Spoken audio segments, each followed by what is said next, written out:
Life inspires me. Everything that I see traveling, I'm blessed to have a life that is about travel.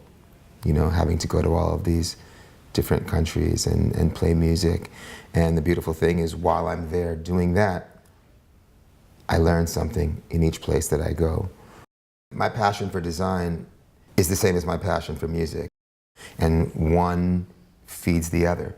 Music inspires my design, design inspires music. I think that the Kravitz design aesthetic is about comfort. When I first got into design, and I spent a lot of time around a lot of designers, I found that a lot of things looked really good on paper and photographs, but then when you actually had to live in them, they weren't so comfortable. The first thing that I thought about when we started designing the place was urban oasis. That was the phrase. One basic element that I'm excited about, that I think is key to the atmosphere before you even enter the building, is the plaza.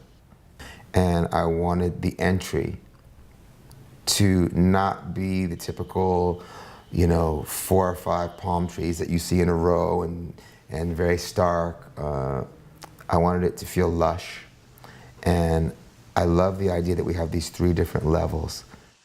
You have the street level where people can interact with the edge of the property. And then you have the middle where people can walk through. All of the walls are low enough for people to sit on. There'll be some chairs out there people can sit, reflect, hang out, and then you have the area closest to the building.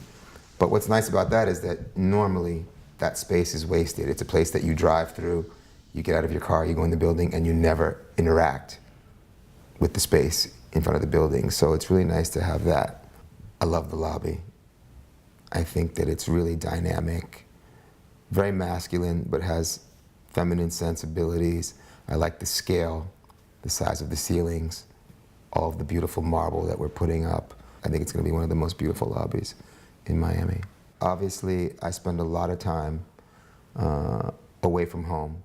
I spend a lot of time in hotels, other people's apartments, rented spaces, and I think that I have a very good understanding of how to live sort of very well-rounded existence. Elegance without soul and comfort doesn't really mean anything to me. I think that function comes first and form is right there after it. It's important that you can live in the space, that you don't have to give up anything to have an aesthetic, to have a beautiful look. So it's all about living.